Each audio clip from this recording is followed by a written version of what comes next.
मेरा नाम गौरव मिगलानी है। आज हम 11th क्लास की बिजनेस स्टडीज़ का unit 2.3 joint Hindu family business पढ़ने जा रहे हैं। अगर आपके पास हिंदी मीडियम की बुक है तो उसमें ये चैप्टर आपको 5वें नंबर पर मिलेगा, संयुक्त हिंदू परिवार व्यवसाय।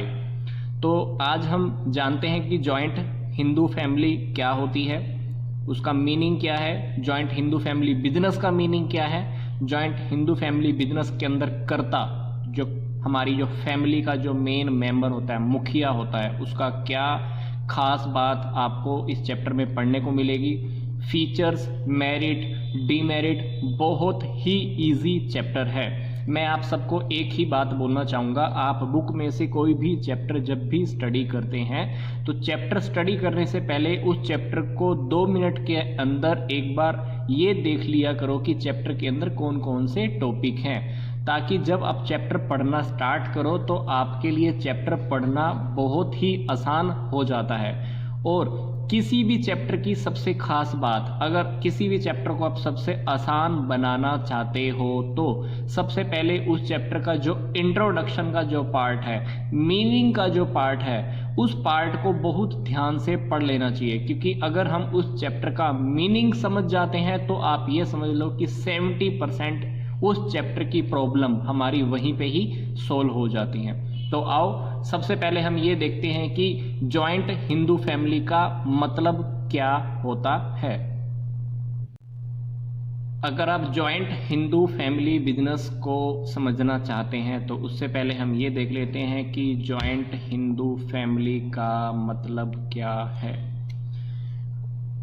हिंदू लॉ के अंदर जॉइंट हिंदू फैमिली का क्या मतलब है कि लोगों का एक ऐसा समूह है, एक ऐसा ग्रुप है जो एक ही पूर्वज के वंशज होते हैं। इस फैमिली के अंदर हम अनमैरिड बेटे और अनमैरिड जितने भी लोग होते हैं उसको लेकर चलते हैं, प्लस जो लोग शादी कर चुके होते हैं उनकी वाइफ भी जॉइंट हिंदू फैमिली के अंदर हम मानकर चलते हैं। जॉइंट हिंदू फैमिली का जो ऑर्गेनाइजेशन है वो 2 कैरेक्टरिस्टिक्स पर, 2 विशेषताओं के ऊपर आधारित होता है।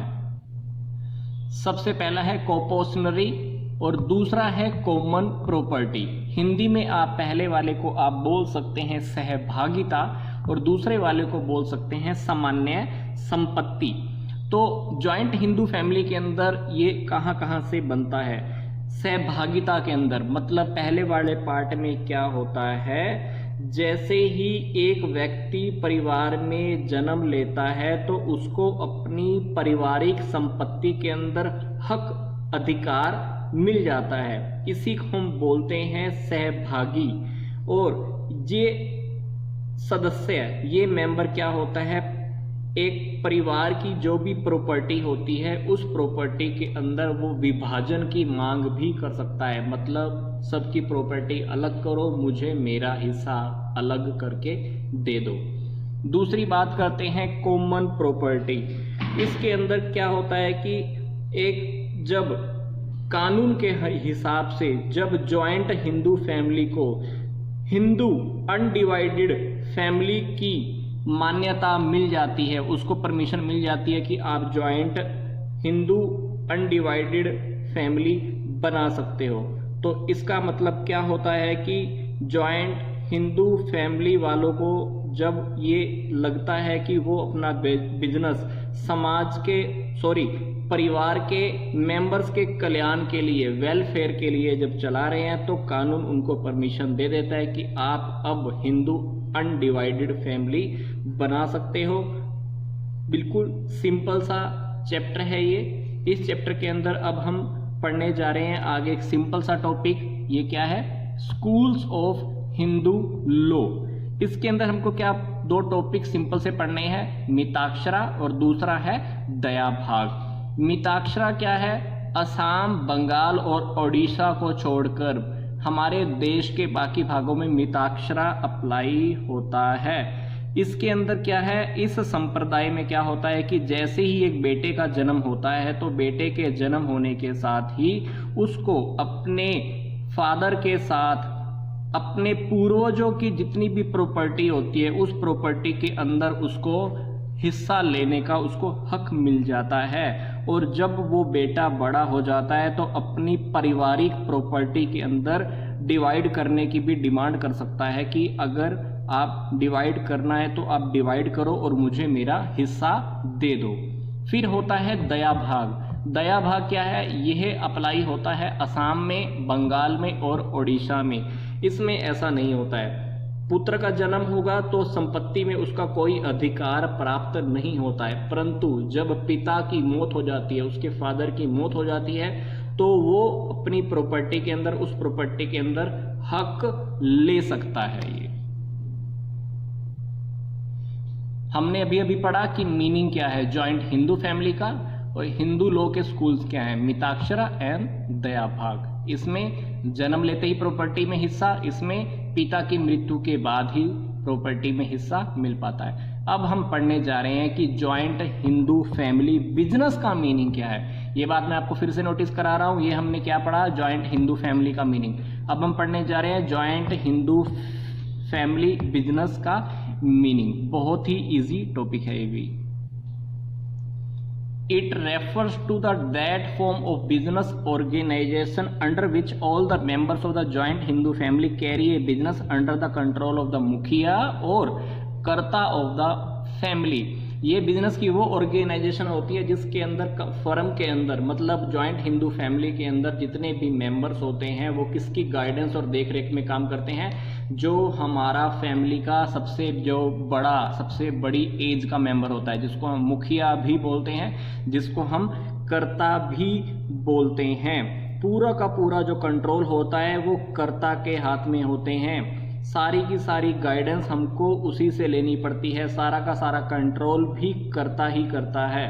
और कर्ता को एक राइट भी होता है कि अगर वो कहीं से लोन लेना चाहता है तो लोन ले सकता है। बाहर की पार्टी से जितने भी उसको सौदे करने हैं वही करता है। कर्ता, फैमिली के कर्ता को ही ये अधिकार होता है जितने भी डिसीजन लेते हैं। कोई भी मेंबर फैमिली का इस बिजनेस के अंदर, कोई भी दूसरा मेंबर कर्ता से ये डिमांड नहीं कर सकता कि मुझे अकाउंट्स चेक करने हैं। लाभ हानि का कोई भी डिमांड चेक करने के लिए नहीं कर सकता। और फैमिली के जितने भी बाकी मेंबर्स होते हैं उनकी जो लायबिलिटी होती है वो लिमिटेड होती है, पर कर्ता की जो लायबिलिटी होती है वो अनलिमिटेड होती है। इस प्रकार का जो बिजनेस ऑर्गेनाइजेशन है वो सिर्फ इंडिया में ही फेमस है। इसके ऊपर हिंदू लॉ, इसके जो रूल्स एंड रेगुलेशंस हैं, जो भी कंट्रोल होता है वो हिंदू लॉ के अकॉर्डिंग ही होता है। अब हम पढ़ेंगे कि जॉइंट हिंदू फैमिली बिजनेस के क्या फीचर्स हैं, क्या मेरिट हैं और क्या डीमेरिट होती हैं। अब हम बात करते हैं इसके फीचर्स की। जॉइंट हिंदू फैमिली के अंदर जो पहला फीचर आ रहा है वो ये आ रहा है कि operations according to Hindu law. इसके अंदर जो भी हमको संचालन वाले काम करने होते हैं, रूल्स और रेगुलेशन जो भी हमको फॉलो करने होते हैं वो हिंदू लॉ के अकॉर्डिंग ही हमको लेके चलना पड़ता है। परिवार के सदस्यों के राइट्स क्या होंगे, रिस्पॉन्सिबिलिटीज भी क्या होंगी, ये भी हिंदू लॉ ही डिसाइड करता है। दूसरी बात है मैनेजमेंट बाय कर्ता। जितने भी कंट्रोलिंग पावर्स होती है वो सारी कर्ता के हाथ में होती है। जितने भी लोगों से इसने डीलिंग करनी होती है ये भी कर्ता के हाथ में ही होती है। किसी से इसने सौदा करना है, कुछ भी करना है, सारे के सारे कंट्रोलिंग का पावर पूरा का पूरा इसी के हाथ में होता है। मेंबर्स को अगर कोई काम करना है, काम करने की अगर परमिशन लेनी है तो वो परमिशन उनको भी पहले कर्ता से ही लेनी पड़ती है। तीसरी बात है लिमिटेड लायबिलिटी। जितने भी मेंबर्स होते हैं कर्ता को छोड़कर उन सबकी लायबिलिटी जो होती है लिमिटेड होती है, और बाकी जो रह गया अभी कर्ता, उसकी जो लायबिलिटी होती है वो अनलिमिटेड होती है। चौथी बात है परमानेंट एग्जिस्टेंस। जैसा कि कंपनी में होता है, कंपनी के अंदर बहुत सारे मेंबर्स होते हैं और उन मेंबर्स में से कुछ लोग कभी कभी दिवालिया होते हैं, पागल होते हैं, या कभी कोई मर गया या कोई नया मेंबर आ गया, परंतु कंपनी हमेशा चलती ही रहती है। वैसे ही जॉइंट हिंदू फैमिली बिजनेस के अंदर भी किसी भी सदस्य की मृत्यु होने पर, इंसॉल्वेंट होने पर, किसी के भी पागल होने पर, किसी के भी नए मेंबर के आने पर, या किसी के नए मेंबर के जाने पर, किसी के भी दिवालिया होने पर भी किसी भी बिजनेस के ऊपर, इस जॉइंट हिंदू फैमिली के बिजनेस के ऊपर कोई फर्क नहीं पड़ता है। पांचवी बात मेंबरशिप बाय बर्थ। इसमें एक बच्चे को जन्म लेते ही परिवार की प्रॉपर्टी में हिस्सा मिल जाता है, वह अपने आप ही बिजनेस का भी मेंबर बन जाता है। फिर अगली बात आ रही है, इसमें जितने भी मेंबर्स होते हैं वो सारे के सारे मेल पर्सन होते हैं। एक व्यक्ति की अगर मृत्यु हो जाती है तो हिंदू सक्सेशन एक्ट 1956 के अनुसार मान लो कि किसी पुरुष की मृत्यु हो जाती है तो पुरुष उत्तराधिकारी के अभाव में स्त्री भी सहभागी बन सकती है। उसकी जगह पर मान लो उसकी वाइफ है तो वो भी सहभागी बन सकती है। साथ ही बात है registration. Joint Hindu family business के रजिस्ट्रेशन के लिए कोई लीगल फॉर्मेलिटीज नहीं करनी पड़ती है, कोई भी रजिस्ट्रेशन हमको नहीं करना पड़ता, कोई भी फॉर्मेलिटीज औपचारिकताएं हमको निभानी नहीं पड़ती हैं। इसलिए इसका रजिस्ट्रेशन करना बिल्कुल ही आसान है, या लगा लो कि बिजनेस करना बहुत ही आसान है, क्योंकि रजिस्ट्रेशन तो हमको करना ही नहीं पड़ता। सिंपल सी बात फिर से आ रही है, मेरिट्स। अब सीधी सी बात है, रजिस्ट्रेशन तो करवाना ही नहीं पड़ता, तो इसका मतलब है कि बिजनेस स्टार्ट करना बहुत आसान होता है। दूसरी बात क्या आ रही है, सारे के सारे डिसीजन कौन लेता है? कर्ता लेता है। जो भी डीलिंग करनी है कर्ता को करनी है। तो इस जॉइंट हिंदू फैमिली बिजनेस के अंदर पूरी की पूरी सीक्रेसी बनी रहती है, मतलब सारी सीक्रेट बातें कर्ता के पास ही रहती हैं। इसलिए बाहर के लोगों को, बाहर के बिजनेस के लोगों को इससे कोई भी फायदा नहीं हो पाता, क्योंकि हमारे पास ही सारी की छोटी से लेकर बड़ी से बड़ी जितनी भी इंफॉर्मेशन सारी कर्ता के पास रहती है। तीसरी बात, direct contact with the customers. Customers के साथ डायरेक्ट कॉन्टैक्ट में कौन रहता है? कर्ता रहता है, क्योंकि कर्ता ही होता है जिसको बाहर के लोगों के साथ डीलिंग करनी होती है, माल खरीदना है, बेचना है, कस्टमर के साथ कॉन्टैक्ट करना है। वो सारी की सारी इंफॉर्मेशन ही कर्ता को होती है, मुखिया को होती है। बाहर क्या फैशन में चेंज आया, लोगों की क्या पसंद है, सारा पॉलिसी डिसाइड करना सभी इसी को ही पता होता है। जितने भी डिसीजन होते हैं बहुत फास्ट होते हैं, क्योंकि जो भी मेन डिसीजन लेने की जो पावर होती है वो कर्ता के हाथ में होती है। पांचवी बात, direct relationship between effort and consideration.